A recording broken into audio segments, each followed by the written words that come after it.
kon Ndiaye nga gis ne un avocat étranger mais étranger d'abord balaa muy nekk avocat yëkkati quand même ay kàddu yoo xam ne nii teg na ko ñu jàngatee ko appel à l'insurrection mais tamit xotti woor ma ki nga xam ne nii moom mooy la première institution du pays bëggoon ñëw si réew mi est-ce que aussi mën ñu comprendre que effectivement ñu jël décision refoulé ko mu bañ a dugg si réew mi. Merci pour cette question et puis damay commencer d'abord par dire que j'ai bien entendu déglu naa sama confrère bi li mu wax. Et puis je respecte quand même sa position. Mais man aussi il faut reconnaître que man en tant que membre aussi du pool des avocats de monsieur Sonko dans cette affaire qui l'oppose à Mame Mbaye Niang. Il faut reconnaître aussi dama si am beneen position dama si am beneen gis-gis. D'ailleurs on a pondu un communiqué sur ça. bind nañu benn communiqué pour dénoncer vraiment l'attitude de l'État du Sénégal vis-à-vis de notre confrère Juan Branco. Parce que lu tax ñu def loolu je pense que ministère de l'Intérieur de toute façon bi li amee ñun ñëpp on se posait la question lu tax Juan Branco bi mu ñëwee ñu refoulé ko toute cette question se posait parce que jusqu'à hier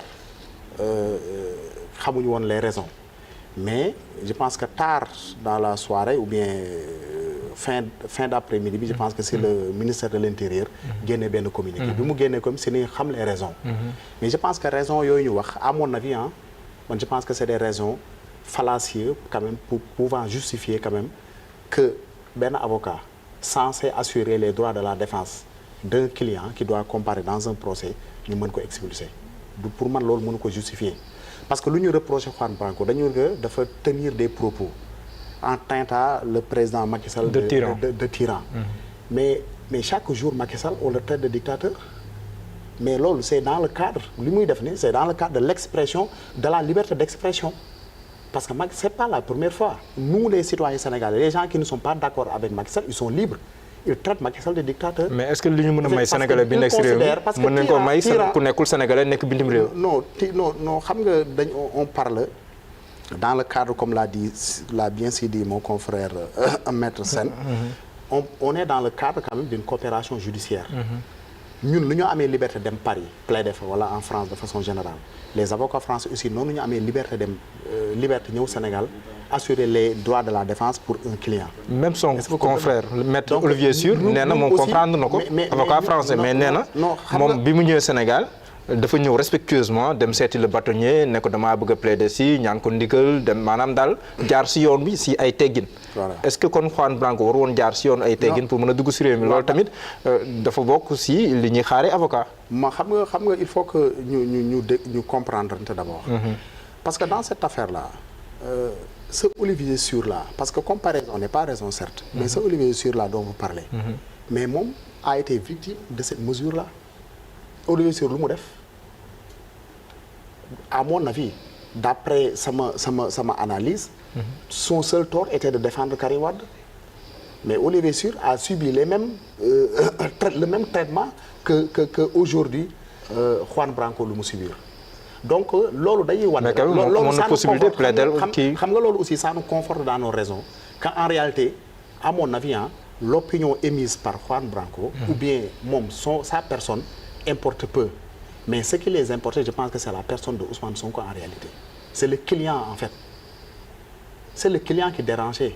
Quel que soit le cas, de bons avocats yéen a ngi fi. Non, je sais, non du loolu. te macha allah yéen a ngi si lim bu am solo macha allah. ñu dégloonte rek c'est que loolu Maître Sène mii dama wax nii man je suis convaincu que c'est-à-dire que un avocat français ou bien un avocat américain mënul def lu ëpp lu ñu mën a def. Mais xam nga problème bi fan la nekk. mooy c'est-à-dire que cër bi ñu war a jox un confrère.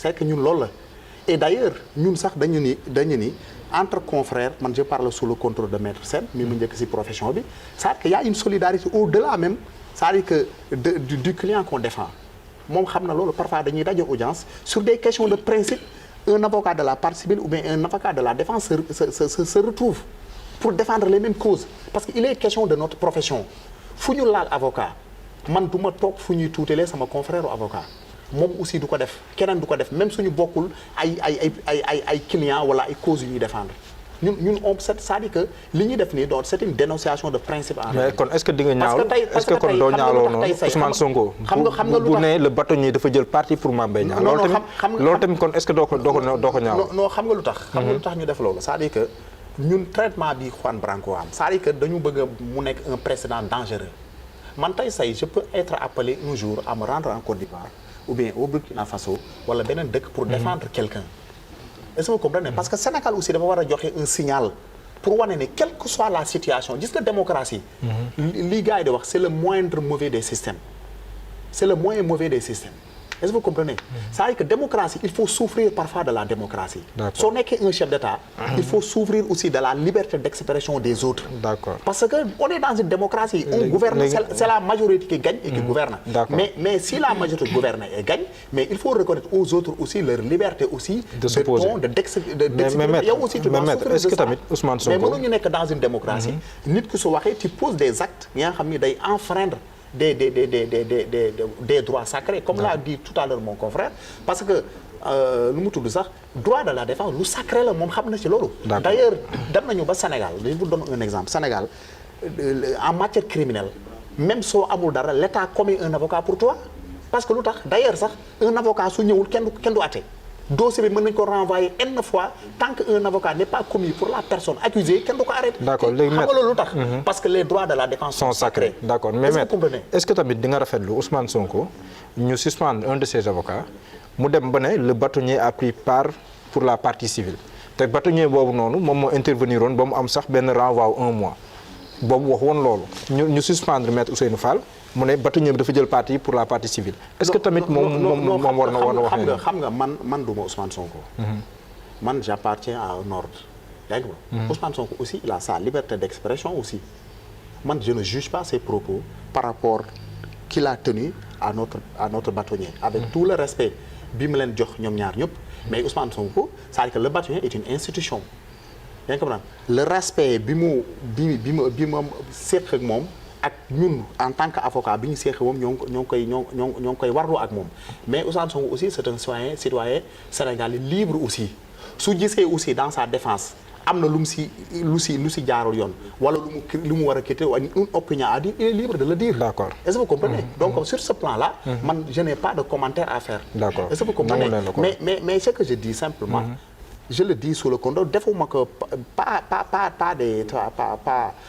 defuma ko pour juste wax ni man ak Branco ñoo bokk benn client wala mais je le fais parce que c'est une question de principe en réalité. D'accord. Parce que question de principe est fondée simplement sur le principe du droit de la défense. D'accord. Quel que soit le cas parce que Branco jàpp naa ni man ministère de l'Intérieur en résumé li mu joxe comme argument à mon avis à mon simple avis quelqu'un peut ne pas être d'accord mais c'est des motifs fallacieux yaa xam ne mënul justifier tey suñu client ñëw et puis ñu koy arrêter dans cette condition dégg nga yéen ñëpp dégg ngeen tweet bi mu def tweet bi mu te loolu ñu mën a jàpp neew ma loolu moo am wala mais c'est ce qu'il a dit jusqu'à preuve du contraire il a été entré dans des conditions yoo xam ne vraiment qui ne sied pas avec la respectabilité qu'on doit à un avocat. Merci beaucoup.